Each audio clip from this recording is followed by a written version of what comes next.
सावन मास के शुक्ल पक्ष की तृतीया तिथि को महिला शिव पार्वती का विशेष पूजन करती है। उसे हरियाली तीज कहा जाता है।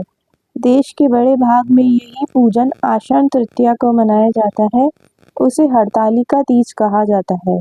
दोनों में पूजन एक जैसा होता है, अतः कथा भी एक जैसी है।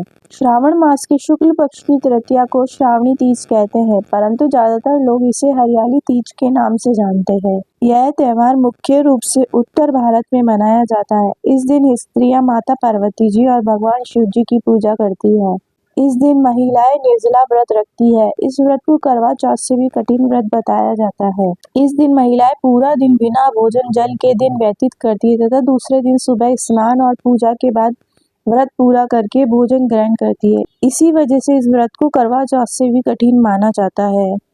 इस त्योहार में स्त्रियां हरा लहरिया या चुनरी में गीत गाती है, मेहंदी लगाती है, श्रृंगार करती है, झूला झूलती है और नाचती है। हरियाली तीज के दिन अनेक स्थानों पर मेले लगते हैं और माता पार्वती की सवारी बड़े धूमधाम से निकाली जाती है। हरियाली तीज की कथा। शिवजी ने पार्वती जी को उनके पूर्व जन्म का स्मरण कराने के लिए तीज की कथा सुनाई थी। शिवजी कहते हैं, हे पार्वती, तुमने हिमालय पर मुझे वर के रूप में पाने के लिए घोर तप किया था। अन्न जल त्यागा, पत्ते खाए, सर्दी गर्मी बरसात में कष्ट सहे। तुम्हारे पिता दुखी थे। नारद जी तुम्हारे घर पधारे और कहा, मैं विष्णु जी के भेजने पर आया हूँ। वह आपकी कन्या से प्रसन्न होकर विवाह करना चाहते हैं। अपनी राय बताए। पर्वतराज प्रसन्नता से तुम्हारा विवाह विष्णु जी से करने को तैयार हो गए। नारद जी ने विष्णु जी को ये शुभ समाचार सुना दिया, पर जब तुम्हें पता चला तो बड़ा दुख हुआ। तुम मुझे मन से अपना पति मान चुकी थी। तुमने अपने मन की बात सहेली को बताई। सहेली ने तुम्हें एक ऐसे घने वन में छुपा दिया जहाँ तुम्हारे पिता नहीं पहुँच सकते थे। वहां तुम तप करने लगी। तुम्हारे लुप्त होने से पिता चिंतित होकर सोचने लगे, यदि इस बीच विष्णु जी बारात लेकर आ गए तो क्या होगा। शिवजी ने आगे पार्वती जी से कहा, तुम्हारे पिता ने तुम्हारी खोज में धरती पाताल लेख कर दिया, पर तुम न मिले। तुम गुफा में रेत से शिवलिंग बनाकर मेरी आराधना में लीन थी। प्रसन्न होकर मैंने मनोकामना पूरी करने का वचन दिया। तुम्हारे पिता खोजते हुए गुफा तक पहुंचे।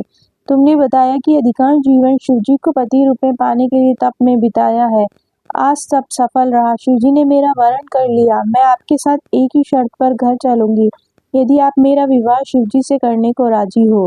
पर्वतराज मान गए। बाद में विधि विधान के साथ हमारा विवाह किया। हे पार्वती, तुमने जो कठोर व्रत किया था उसी के फलस्वरूप हमारा विवाह हो सका। इसी व्रत को निष्ठा से करने वाली स्त्री को मैं मनवांछित फल देता हूँ। उसे तुम जैसा अचल सुहाग का वरदान प्राप्त होता है। मनचाहे वर के लिए करे हरियाली तीज का व्रत। सावन महीने के शुक्ल पक्ष की तृतीया तिथि को कहीं कजली तीज तो कहीं हरियाली तीज के नाम से जाना जाता है। भविष्य पुराण में देवी पार्वती बताती है कि तृतीया तिथि का व्रत उन्होंने बनाया है, जिससे स्त्रियों को सुहाग और सौभाग्य की प्राप्ति होती है। सावन महीने में तृतीया तिथि को 100 वर्ष की तपस्या के बाद देवी पार्वती ने भगवान शिव को पति रूप में पाने का वरदान प्राप्त किया था।